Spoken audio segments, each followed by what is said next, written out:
Tras el incidente del 2 de julio de 1947, en donde 3 instalaciones de alta seguridad habían dado seguimiento a lo que desconocían, a lo que consideraban simplemente una anomalía o quizá algún tipo de prueba. Bueno, el hecho es que días después, si no es que el mismo día, aquí hay una gran discrepancia. Algunos insisten en señalar que el hecho aquel, el accidente de Roswell, ocurrió el día 2 de julio, el mismo día en el que Alamogordo, White Sands y Roswell reportaban una inclusión no clasificada dentro de sus pantallas de radar. Otros le consideran que esto ha ocurrido el día 4 de julio. Hay cierta discrepancia.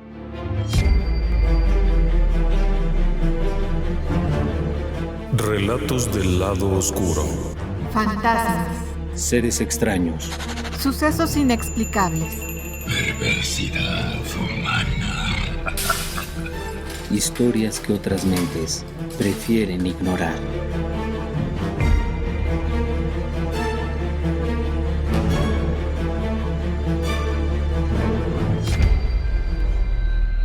Sin embargo, como sea, el hecho es que esos primeros días de julio, un sujeto conocido como William McBrazel, cuidador de un rancho ovejero, se encontraba allí.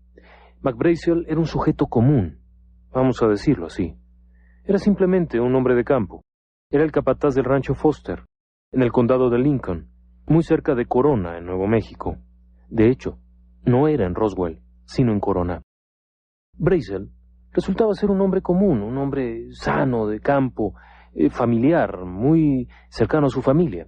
Casualmente la familia vivía en Tularosa, cerca de la base militar de Alamogordo, en donde los niños asistían a una escuela mejor que la que podía haber en el pequeño poblado de Corona. McBrazel se quedaba en la casa del rancho Foster, donde trabajaba. Allí atendía al ganado, que eran principalmente ovejas, atendía los asuntos generales del campo, etcétera. Vaya, era un hombre común. Había trabajado muchos años en el rancho Foster, tenía una vida agradable, estaba contento con lo que hacía. Vamos a decirlo de este modo. Era un hombre muy realizado, andando en su caballo por ahí en medio de los campos. Finalmente, en ese día, muy probablemente el día 2, Brazel se encuentra en la casa del campo, ahí en el rancho Foster. Ha sido una tarde bastante tormentosa. La región de Corona se caracteriza por repentinas tormentas eléctricas. Son grandes terrenos abiertos. Por consiguiente, es una zona delicada en cuanto a las tormentas eléctricas. Así que, finalmente, McBrazel cierra la puerta de la choza o de la casa de campo en la que habita y se dedica a sus asuntos, escuchando la tormenta de relámpagos que está sonando en las alturas. No es extraño para él. Y finalmente, no le preocupa. Solo que, un rato después de estar dentro de la casa atendiendo sus asuntos, McBrazel recordaría después en su testimonio haber escuchado algo así como una explosión, un tronido demasiado fuerte mezclado con los sonidos propios de la tormenta. Le llamó la atención la fuerza de aquello y la forma en la que se mezcló con los rayos, pero no le prestó mayor atención. Esa noche había 2 niños, 2 de sus hijos quedándose en la casa del rancho con McBrazel, y además otro chico conocido como William D. Proctor, quien solía acompañar a McBrazel y era amigo de la familia y andaba por ahí. Le encantaba andar por ahí con ellos. Era un campo muy agradable. El hecho es que McBrazel, finalmente al día siguiente, se levantan muy temprano y salen a echar un vistazo a las cercas y a echar un vistazo a los borregos, a las ovejas con las que trabaja. Para ello, le acompaña William D. Proctor, el pequeño. Tiene 7 años, es un niñito. Conforme avanzan en los campos, notan algo extraño. Tiempo después, McBrazel relataría haber visto un área grande, como, por lo menos unos 400 metros de largo y tal vez unos 300 de ancho, una parcela bastante grande, cubierta con desechos, pequeñas piezas de un material metálico brillante, algo que McBrazel nunca había visto. Por supuesto, no importaba, no lo podía haber visto jamás, porque era un hombre de campo, no estaba acostumbrado a ver cosas tecnológicas ni mucho menos, podía haberse confundido con cualquier cosa. El hecho es que observan aquello y notan que las ovejas no cruzan por ahí.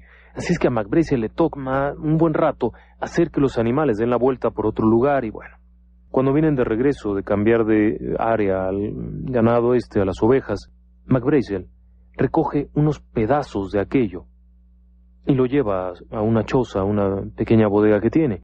No sabe exactamente qué es, tampoco le preocupa mucho, simplemente puede ser cualquier cosa que hayan encontrado. Ahora, cuando lo lleva allí, sus hijos se acercan y lo ven, ¿no? Observan aquello, y ahí es cuando comienzan los relatos extraños. Primeramente, Bessie Brazel, la hija de McBrazel, relata haber visto lo que parecía ser un papel encerado, como si fuera hojas de aluminio, de esas con las que se envuelve la comida. Y recuerda haber visto una especie de números o algo sobre aquellos trozos, pero que no podía leer, no podía saber de qué se trataba. Tenía una especie de cinta pegada con esos números, pero no se podía arrancar. Y bueno, no sabían qué era. Tenía unos colores muy vistosos. Principalmente, relataría esta niña, que eran números, pero no podía saber qué números. Ella pensó que eran números, pero no se veían como los números que conocemos, sino que eran una especie de columnas con unos garabatos. Finalmente, están en ese asunto y no saben qué es. El propio McBrazel en algunas ocasiones había recogido balones meteorológicos. Cabe señalar, y esto es un pequeño comentario al margen, el área era un área de pruebas. Cerca de allí estaba White Sands, Álamo Gordo, la base de Roswell, así que con frecuencia se liberaban globos meteorológicos, y globos sondas y toda suerte de cosas, y a veces habían caído en el área del rancho Foster, de donde habían sido recuperadas. Sabían, o habían tenido en sus manos esos aparatos. El hecho es que esa tarde, McBrazel toma al pequeño Dee Proctor y lo lleva de regreso a casa. Están a unas 10-15 millas de distancia, y lleva consigo un pedazo de aquello que recuperó, y se lo enseña a los padres del pequeño Proctor. Incluso, aquella gente es invitada para que vayan a ver el lugar y demás, pero casualmente, y como relataría años después, la señora Proctor, era muy cara la gasolina, y las llantas también eran escasas, así es que no les interesó mucho ir a verlo, y se conformaron con echarle un vistazo allí. Les llamó la atención, en primer lugar, que era muy delgado, como si fuera papel de aluminio, pero que no lo podían cortar con un cuchillo, y que además, aunque le pusieran fuego, no se quemaba. En varias ocasiones intentaron cortarlo, quemarlo, pero no ocurría nada. A decir de Floyd Proctor, el padre del pequeño Dee, aquello era diferente a cualquier otra cosa que hubieran visto. La propia Loretta Proctor, la madre del pequeño, recordaría tiempo después haber visto aquello y parecía ser una especie de plástico, madera de balsa, pero en realidad no lo era. Era un trozo pequeño con unos dibujos, unos garabatos, pero no se rompía, ni se quemaba, ni le ocurría nada. Simplemente era algo que nunca habían visto. Entonces recomiendan a McBrazel que informe de esto al comisario de policía, no sea que sea algo militar y se haya caído. Este hombre está un tanto preocupado. McBrazel acude con un tío suyo, Hollis Wilson. Hollis le asegura a McBrazel, que aquello debe de ser un platillo volador. Apenas había ocurrido el incidente aquel donde se había dado el nombre a los platillos voladores, recuerda usted, en Mount Rainier, en Washington. Entonces, McBrazel se sorprende y va a la comisaría. Esto es el día 6 de julio. Han pasado varios días desde que encontraron los restos. Al llegar a la comisaría, este sujeto, McBrazel, lleva consigo unos pedazos de aquello que encontró y se los enseña al comisario del condado de Chávez. Este hombre, George Wilcox, revisa el material y bueno, no sabe qué es. Es un material plateado, raro, no pesa, no se rompe, aunque se tuerce, se recupera bien. Así es que Wilcox, el comisario, decide llamar a la base aérea de Roswell, a la Roswell Army Airfield, RAF, por sus siglas. El comisario tenía instrucciones de hablar a la base aérea. Este es un punto importante, verán. No era algo inusual. Con frecuencia, soldados, pilotos, etcétera, que llegaban a tener alguna complicación o se embriagaban en el área de Roswell y que eran llevados a la comisaría. Entonces, el comisario Wilcox hablaba a la base aérea y se ponía en contacto con la gente de allá para que fueran a recoger a sus militares o fueran a atender algún asunto. Había relación, había contacto. Así es que Wilcox, el comisario del condado Chávez, habla a la base aérea de Roswell, en donde platica ahí rápidamente lo que ha encontrado, y es comunicado a su vez con el mayor Jesse Marcel, quien era el oficial a cargo de la inteligencia de la base. Este sujeto no era cualquier gente. Marcel era el oficial de inteligencia. Esto significaba que era el hombre entendido. Por supuesto que arriba de él había 50 rangos más. Había coroneles, generales, todo esto. Pero Marcel era el hombre de campo. Era el que tomaba conocimiento de todos los asuntos que tuvieran que ver con la seguridad, con los proyectos que allí se realizaban. Roswell, la base aérea de Roswell, era la base estacionaria del único batallón de bombarderos nucleares. El propio Marcel era un sujeto muy instruido, así que cuando toma la llamada, bueno, escucha aquello, no le resulta del todo atractivo, pero finalmente lo comunican con McBrazel y este le platica la historia. Entonces Marcel, Jesse Marcel, viaja ahí a Roswell, al pueblo, y se entrevista con Brazel. Allí comienza la historia a crecer, porque Marcel no tiene ningún reporte de la pérdida de ningún aparato. No hay nada que se haya escapado de control. Entonces, ¿qué es lo que encontró? El hecho es que Jesse Marcel, el oficial de inteligencia de la base aérea de Roswell, finalmente se entrevista con McBrazel, el ranchero que encontró los restos en medio del rancho Foster. Cuando se entrevista, Marcel le enseña un pedazo de los restos.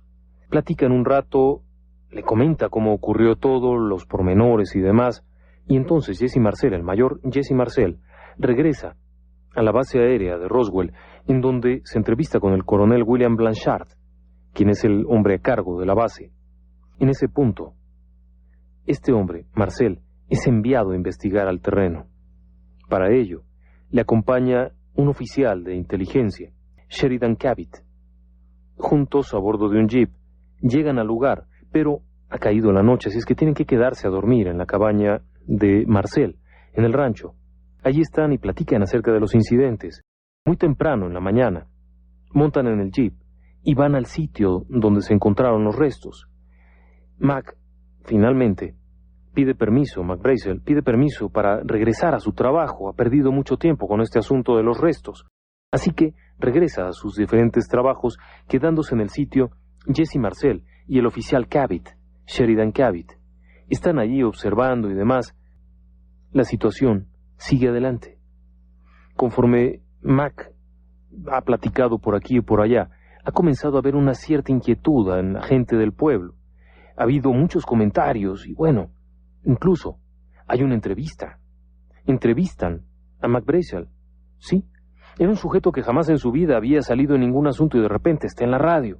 Esto le provoca muchas inquietudes, pero finalmente platica lo que ocurrió y bueno, la historia sigue su curso. El hecho es que en ese punto hablan desde la estación de radio. Ha pasado un día. El mayor Jesse Marcel ha regresado a la base acompañado de Sheridan Cabot y reportan allá. Están en los trámites ahí dentro cuando viene la entrevista de McBrazel. El propio jefe de la estación KGFL, Whitmore, entrevista a este sujeto. Lo lleva a su casa y le hace una entrevista. Lo graban todo en una grabadora y después lo van a hacer público, van a transmitir aquello. Pero poco antes de que puedan hacer la transmisión de radio, llega una orden de la milicia, de la base aérea de Roswell, para que no hagan la transmisión. Este punto, si bien no está documentado en ninguna parte, fue reportado por varios de los empleados que en aquella época laboraban en la estación, en la KGFL, quienes informaron en diferentes ocasiones que justo cuando iban a transmitir la entrevista de McBrazel, llegó la orden de la base aérea de Roswell, impidiendo que se transmitiera. Entonces, Whitmore, el jefe de la estación, lleva a McBrazel a la estación de radio. Y estando allí, hablan a la base aérea de Roswell. Algo ocurre allí, no se sabe muy bien qué, pero en ese punto llega un automóvil militar y se llevan a McBrazel. No pierda de vista estos detalles. Son importantes para conocer y entender la historia. Están a punto de transmitir la entrevista de McBrazel, de hacerlo público. Ha habido mucho plática, mucho barullo, muchos chismes alrededor de lo que encontró McBrazel en el rancho Foster. Pero no había habido un testimonio directo. Es entonces cuando la KGFL, una estación local, quiere entrevistarlo, transmitir la entrevista al aire, que describa qué fue lo que encontró. Y es la base aérea de Roswell la que lo impide, pero no solo lo impide, sino que mandan un vehículo que se lleva a McBrazel como huésped a la base aérea, en donde permanece durante una semana.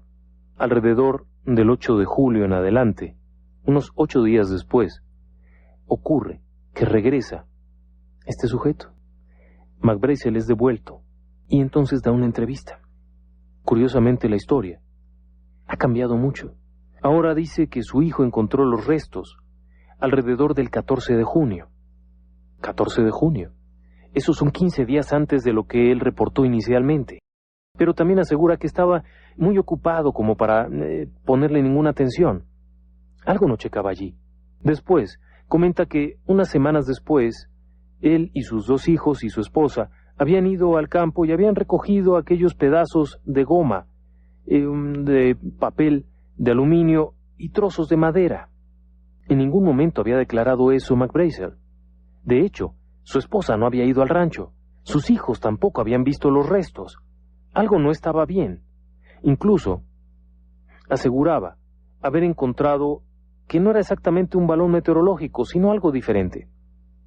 Quizá los restos de una bomba o algo. Entonces, están allí, en medio de esta declaración, cuando empieza McBrazel a hablar de que no estaba seguro de qué era y de que los restos recuperados no los conocía, cuando, nuevamente, los guardias militares lo sacan y lo llevan a un auto. A bordo del auto, algo ocurre, permanecen unos minutos afuera del diario, donde es entrevistado, y de nueva cuenta es llevado ahora a la estación, a la KGFL. Está rodeado por estos militares todo el tiempo, Al llegar allí, de nueva cuenta es entrevistado, y comienza a relatar la historia que había dicho en la conferencia de prensa inicial. El que lo está entrevistando es Frank Joyce, un reportero que había conocido la historia de primera fuente, que había estado con McBrazel, y escucha que su hijo, su esposa, toda esta historia y los trocitos de madera, y Joyce se queda helado, y de hecho lo interrumpe y le dice: «Oiga, ¿por qué ha cambiado la historia? Esta no es la historia que usted nos platicó inicialmente». Entonces, McBrazel hace a un lado el micrófono y le contesta: «Es que esto se está poniendo difícil para mí». Termina la entrevista. Punto. No hay más. De nueva cuenta, Mac es llevado de regreso a la base aérea Roswell. Varios días después, es liberado. No se tiene noticia exactamente de cuándo. McBrazel, a partir de ese momento, no habla del asunto con nadie. Se vuelve sumamente arisco y sumamente reservado. De hecho, durante el tiempo en que permaneció en la base aérea de Roswell, no tuvo permiso ni siquiera de hablar con su esposa.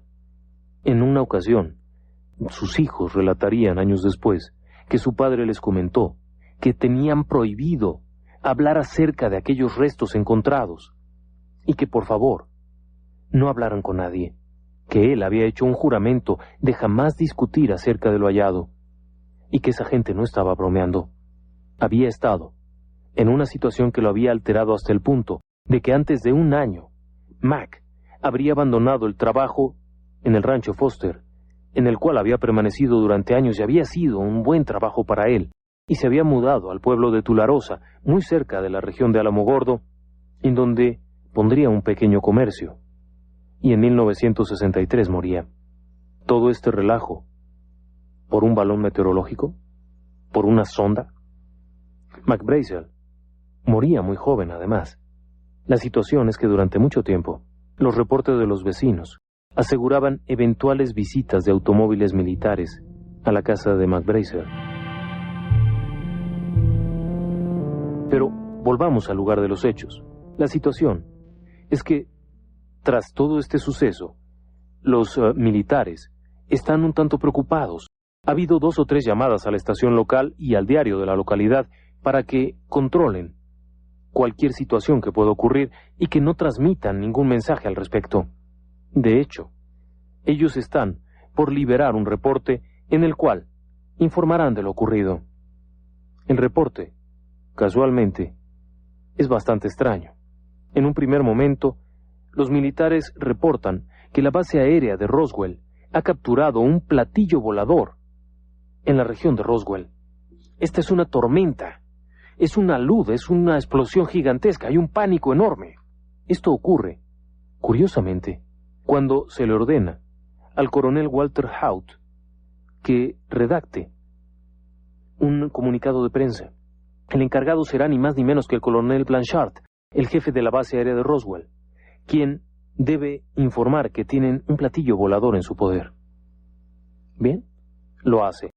Redacta un artículo en el cual no tiene ni pies ni cabeza. Habla de toda suerte de cosas acerca de un platillo volador capturado, pero ni siquiera es en el mismo lugar. La información está toda confusa.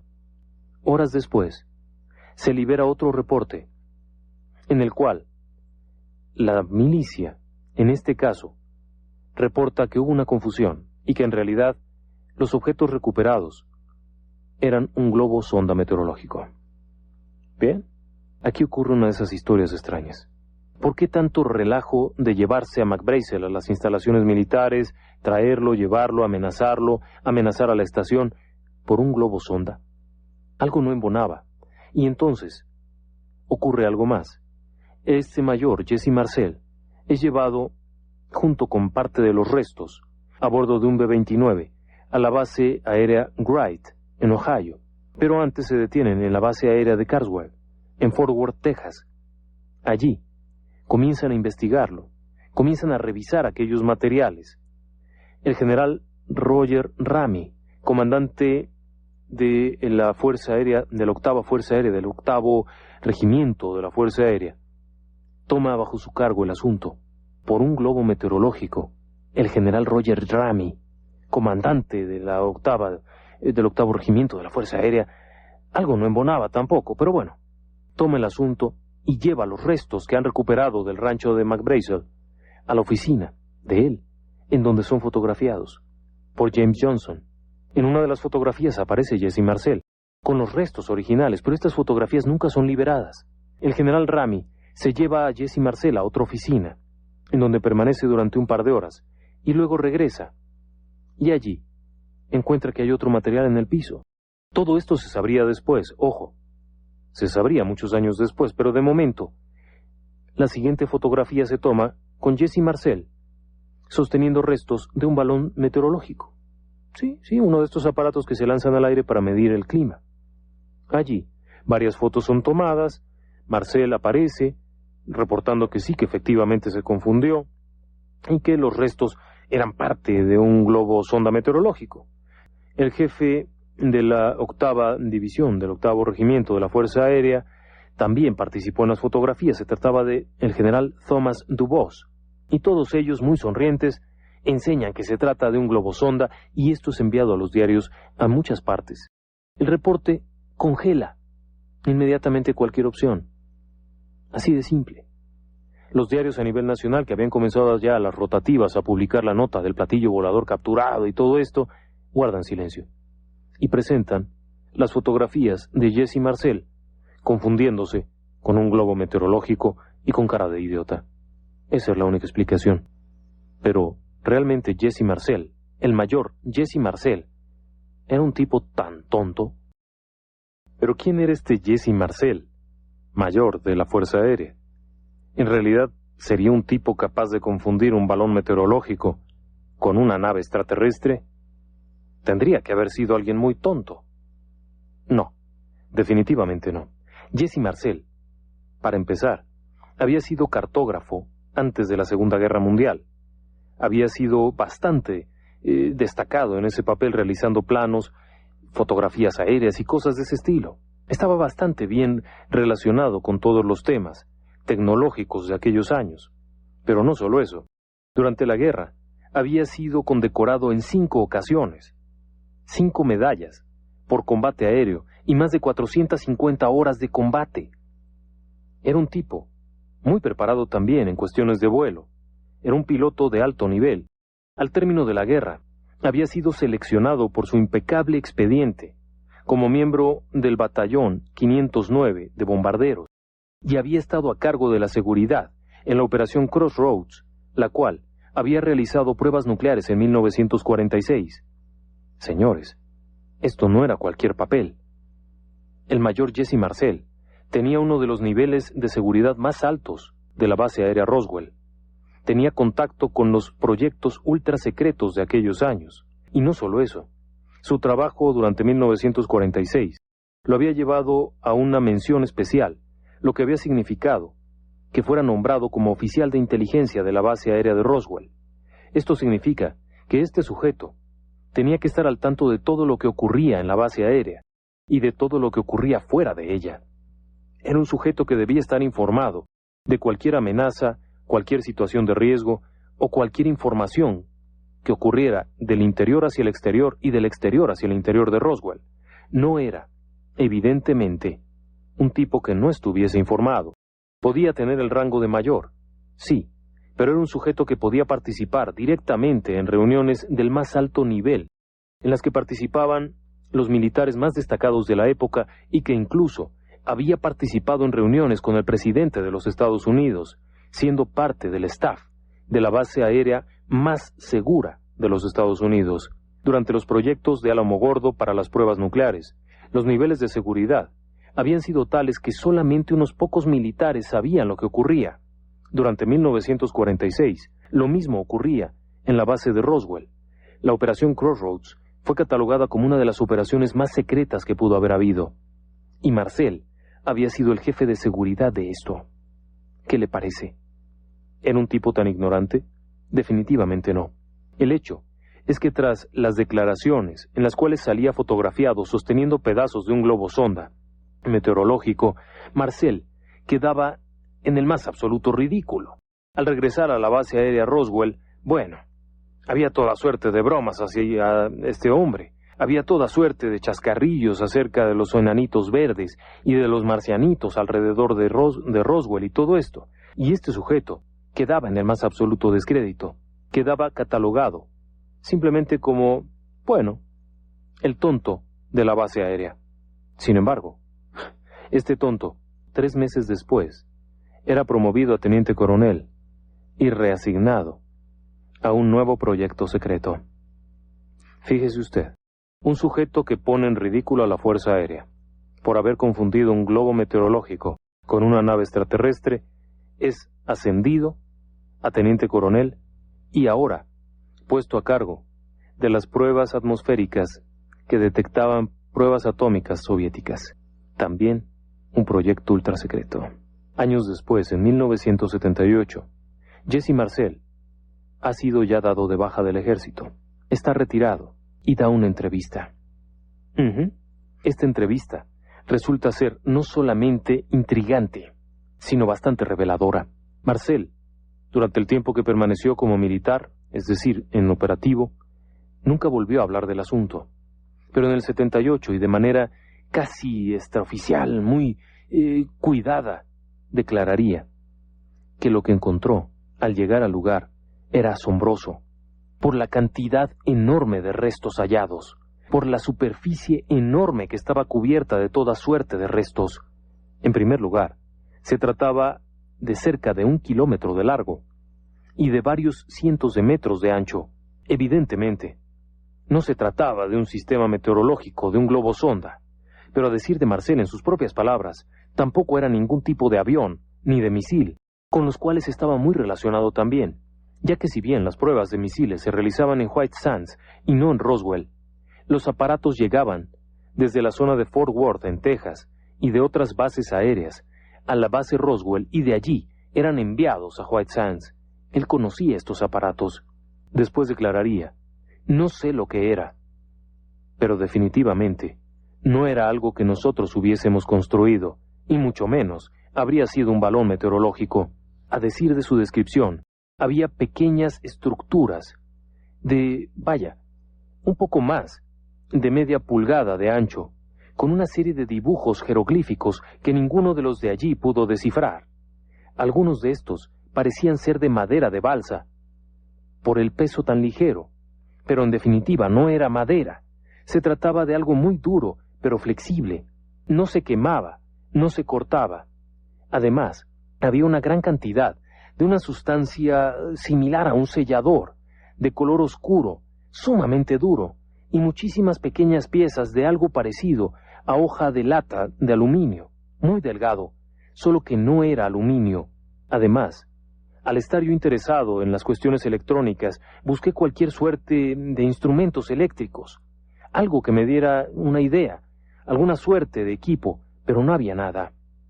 De hecho, en sus propias palabras declararía, Sheridan Cavitt y yo encontramos una especie de caja metálica negra, de varias pulgadas de superficie, pero no tenía forma de abrirlo.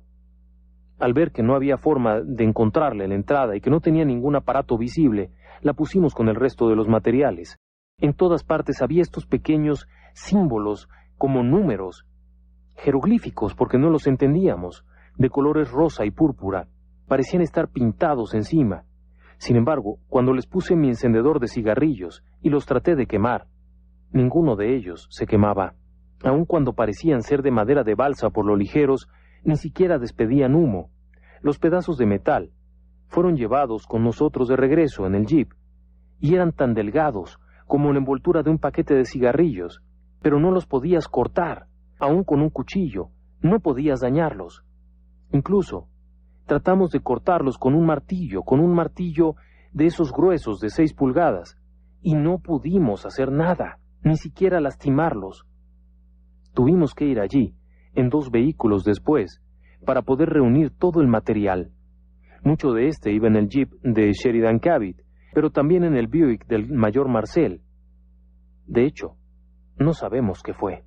El material era tan delgado, metálico, pero a la vez no era un metal conocido, pero era muy resistente. También había algunas piezas de tipo estructural, como si fueran beams, es decir, una especie de vigas. También había esta gran cantidad de material tipo orgánico, algo raro, que no entendemos qué pudo haber sido, pero sobre todo, los dibujos jeroglíficos. Todo esto sería descrito por Marcel años después. En este punto, cabe la pregunta, ¿qué era aquello que habían encontrado? Ciertamente Marcel no era el tipo de persona que se hubiera confundido con un balón meteorológico, ni ninguna suerte de ese estilo. ¿Por qué cambiar definitivamente la historia de esa manera? Hay muchas más preguntas. El hecho en sí es que McBrazel quedaba en absoluto silencio. Marcel, el mayor encargado de investigar el rancho Foster, también quedaba en silencio y en ridículo, pero 3 meses después era transferido a otra base aérea y ascendido de cargo. Pero entonces comenzó a haber una serie de filtraciones. Todo esto ocurriría mucho tiempo después, verá. Tras la liberación del reporte aquel famoso de que habían encontrado el platillo volador, cuando decía que la Fuerza Aérea, a través de la base aérea Roswell, había encontrado o capturado un platillo volador, esto era dicho el 8 de julio. Para el día 9, aparecía otro artículo que decía, el general Ramey desmiente lo del platillo volador, e informaban acerca de que aquello era, un globo meteorológico. Muy bien, pero allí todavía faltaba algo. El asunto quedaba cubierto de polvo, hasta los años 70. 30 años después, un grupo de investigadores encabezados por Stanton Friedman, el famoso investigador que dedicó buena parte de su vida al caso Roswell y que escribía el libro Incidente en Corona, entraba en contacto con los antiguos testigos, todavía muchos de ellos con vida. McBrazel había muerto años atrás, pero todavía existía el mayor Marcel, todavía existían los participantes de la estación de radio y, curiosamente, había muchos militares que habían salido ya de servicio y que estaban dispuestos a hablar. Había una tormenta de información. Había un expediente que había sido acallado por el gobierno y había sido mantenido bajo control. Friedman, junto con otros investigadores del fenómeno ovni, se trasladaba a investigar los sucesos y se encontraba con una historia todavía más sorprendente. Esta historia salía de todo lo conocido. En primer lugar, los primeros reportes hablaban únicamente de restos de un aparato, pero no había ningún testimonio acerca de hombrecillos, de cuerpos, ni de nada similar. Ni siquiera se mencionaba que hubiese sido capturada una nave, pero conforme Friedman y los otros investigadores se adentraban, llegaban a un encuentro sorprendente. Sí, este encuentro los llevaba a conocer a un sujeto que aseguraba que los cuerpos, al igual que la nave, habían sido recuperadas de un lugar conocido como San Agustín, cerca de Magdalena, en Nuevo México. Esto ocurría cuando aparentemente un sujeto conocido como Grady Barnett o Barney Barnett había encontrado los restos. Todo esto supuestamente alrededor del 3 de julio de 1947. Las fechas son bastante coincidentes todas ellas, ¿eh? No pierda de vista que hubo un reporte de 3 posiciones militares, Alamogordo, White Sands y Roswell, el día 2 de julio, de un objeto volador no identificado que fue seguido por las pantallas de radar y se perdió. Todo esto en el área de Nuevo México. Este sujeto, Barney Barnett, aseguraba que el 3 de julio habían encontrado una nave de apariencia circular, de apariencia de disco, estrellada en la zona de San Agustín, cerca de Magdalena, y varios cuerpos alrededor de este, algunos de ellos dentro del aparato y otros afuera. En este punto, la historia de Barnett fue catalogada como basura, simplemente como algo mítico, pero los investigadores no se quedaban con la idea de que era falsa, sino que investigaban un poco más. La historia había llegado a través de otros sujetos, quienes a su vez lo habían escuchado. Entonces viene la investigación y se encuentran con la esposa de Barnett, quien casualmente tiene un diario en donde Barnett registraba todos los sucesos. En este diario, las fechas están correctas. No había error. Había toda la documentación necesaria. Y si bien los testimonios podían ser bastante coincidenciales o extraños, había algunas otras cosas que resultaban bastante interesantes. Una de ellas era un testimonio surgido alrededor de 1990. Como ve, el periodo de tiempo es bastante largo durante el cual fueron surgiendo pequeños testimonios. En este apareció un testimonio de Gerald Anderson, quien aparecía después de ver un reporte en el programa Misterios sin resolver de 1990. Este sujeto, Gerald Anderson, comenzó a describir que se encontraba en las planicies de San Agustín, buscando rocas y otras cosas, cuando encontraron ese aparato chocado y los cuerpos pequeños, de alienígenas muertos, tanto alrededor como dentro del área. La fecha coincidía. Era a principios de julio de 1947. Esto coincidía con la historia de Barnett, aunque no estaban relacionados. Gerald Anderson se encontraba allí como parte de uno de esos paseos que realizaban las escuelas. Anderson era muy joven en aquel entonces, tendría unos 6 años, cuando vio aquellos objetos y aquellos cuerpos. El testimonio podía ser, simplemente fantasía de un niño, pero la cosa se ponía más complicada cuando el arqueólogo, el Dr. Buskirk, aseguraba haberse encontrado con 5 de sus estudiantes allí mismo. Curiosamente, Buskirk había sido maestro en la escuela en la que se encontraba Anderson estudiando. Y es posible, sí. No se puede corroborar al 100%, pero los nombres son coincidentes. Anderson podría haber sido enviado como parte de un paseo escolar a juntar rocas extrañas en la región de San Agustín, en donde habrían encontrado esto, pero no sería la única. Un encargado de una funeraria, Glenn Dennis, junto con el capitán Oliver Wendell, conocido como Pappy Henderson, también habrían apoyado esta historia. Sí, aparentemente, el área habría sido acordonada por los militares, quienes habrían montado una guardia en este sitio y habrían comenzado a recuperar los restos. En este punto hay algo muy importante. Los militares habrían acordonado las 2 zonas, tanto la del rancho Foster, con la historia de McBrazel, como la de las planicies de San Agustín. En este punto, Allí habrían recuperado los restos. Por supuesto, no era nada de lo que habían dicho acerca del globo meteorológico.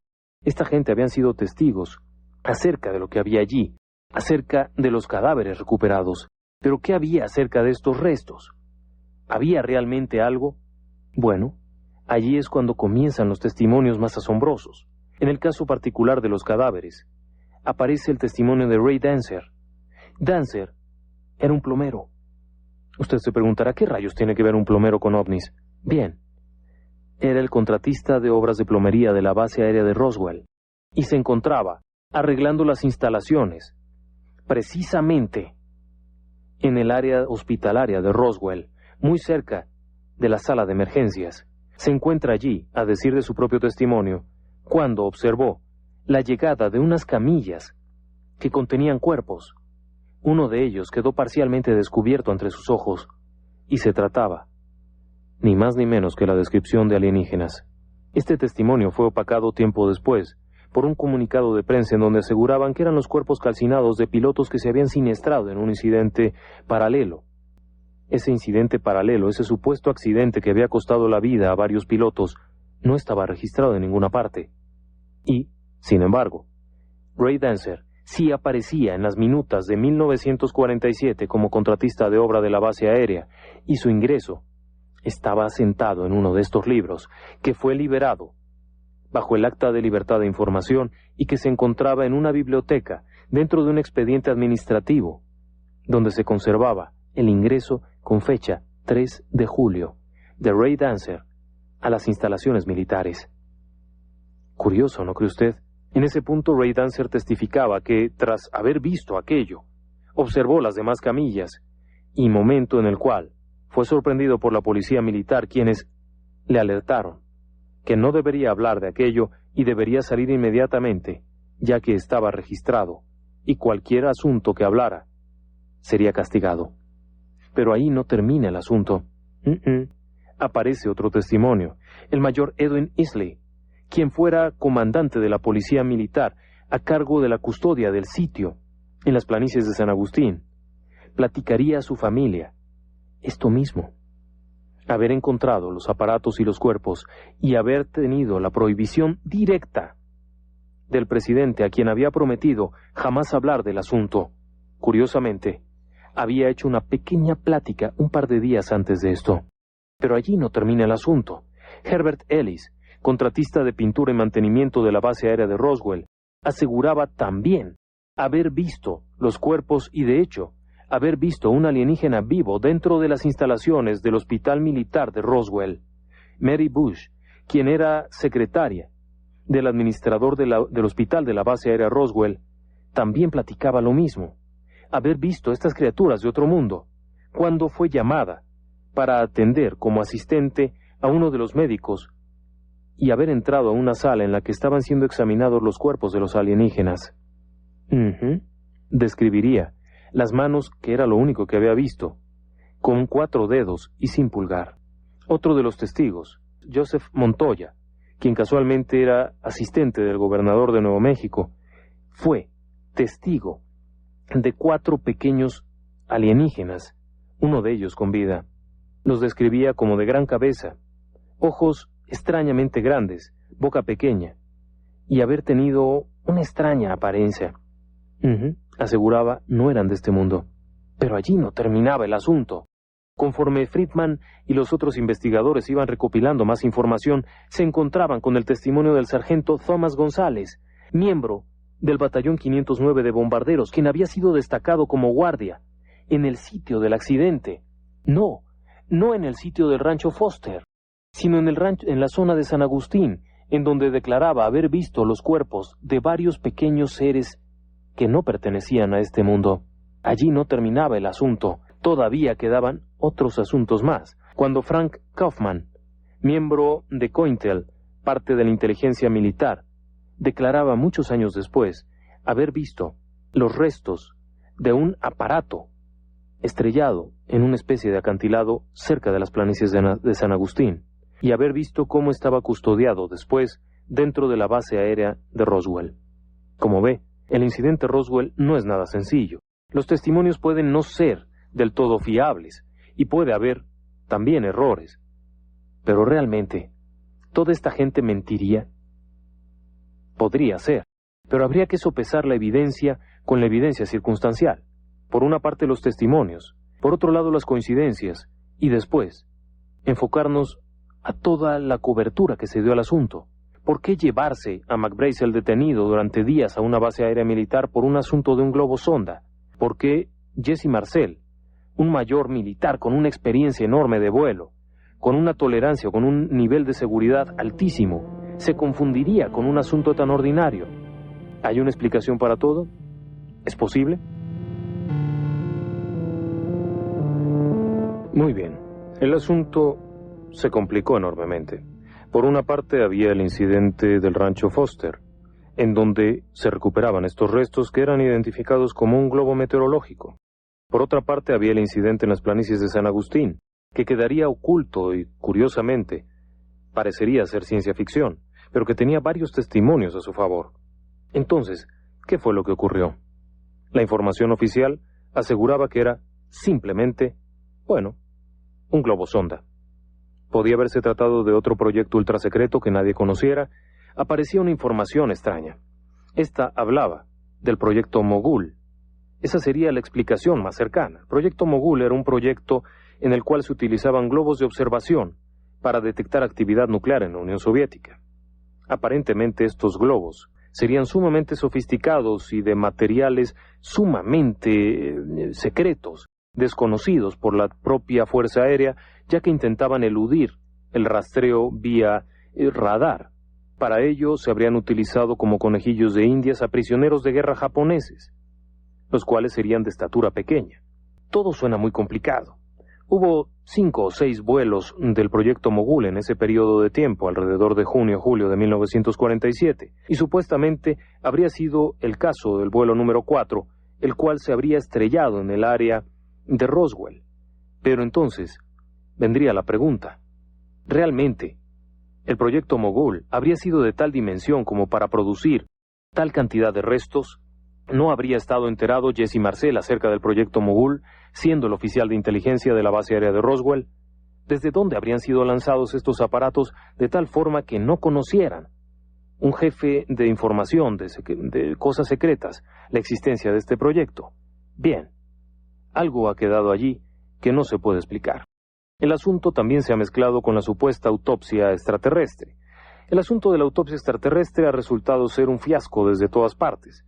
En primer lugar, se presentaba como los restos de una película de 16 milímetros, cuando en realidad había clara evidencia de que era un video realizado en cinta magnética y no en cinta tradicional, por lo que se debería de descartar como evidencia en el caso de Roswell. Pero muchos de los testimonios resultaban de alto nivel, incluso involucraban testigos como por ejemplo el general Exon, quien había trabajado al mando de la base Wright-Patterson y quien, aparentemente, habría estado en contacto con los restos que fueron almacenados en Wright-Patterson, y quien sabría de la existencia de la nave recuperada, casi completa, del área de las planicies de San Agustín. También, por supuesto, estaba Thomas Dubose.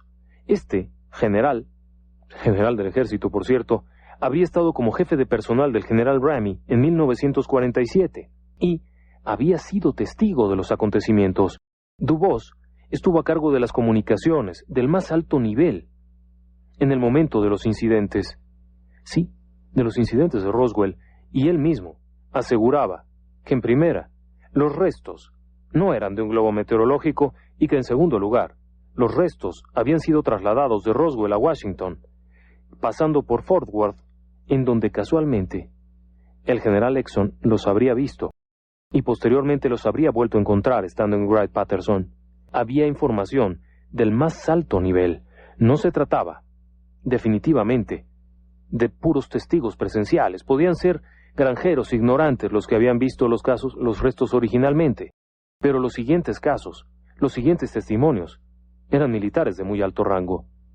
Por otro lado, la teoría del proyecto Mogul tampoco acababa de cuajar muy bien, porque en primer lugar, el asunto de los globos sonda eran pequeños en comparación. Si bien eran aparatos para altas alturas, no eran suficientemente grandes como para poder llenar tal superficie de restos? Además, ¿por qué argumentar el asunto de los japoneses prisioneros para justificar la aparición de cadáveres? Finalmente se había dicho que era un globo sonda meteorológico. ¿Acaso trataban de ocultar el empleo de prisioneros como conejillos de indias? Es posible, pero ya sonaba muy rebuscado. Aún más rebuscado que la teoría ovni. El asunto ha quedado allí pendiente. Incluso, algunas investigaciones muy recientes han quedado bastante inconclusas, pero han dado todavía pie a muchos asuntos delicados. En primer lugar, cuando el canal Sci-Fi, en el año 2002, realizó investigaciones en el rancho en donde trabajaba Mac Brazel, encontraron ciertas alteraciones del terreno, en donde, bueno, las alteraciones resultaban demasiado profundas como para haber sido producidas por un globo. Por otro lado, el propio gobernador de Nuevo México, Bill Richardson, en 2004, realizaba sus investigaciones, y éstas determinaban que el asunto no había quedado suficientemente explicado y que, de hecho, la información no era correcta, sobre todo refiriéndose a la información dada por el gobierno. Las cosas aún quedaban todavía ocultas.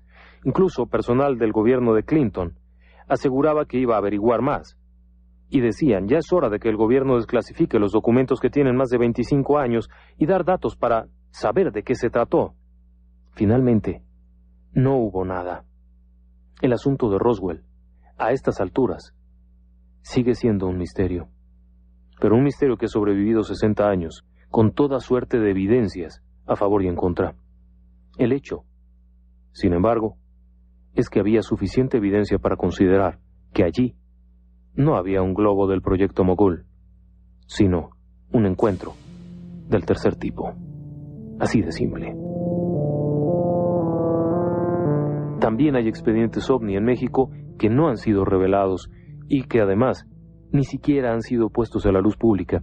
Mientras en Estados Unidos la prensa y los medios de comunicación son mucho más incisivos, en México ha habido un velo de misterio en todo esto. Las publicaciones serias, investigativas acerca del fenómeno OVNI se pueden contar con los dedos. Lo demás generalmente ha sido distractor. Ha sido una cortina de humo. Gracias a todos ustedes por habernos acompañado en este caso que simplemente no tiene una solución. Mil gracias, buenas noches.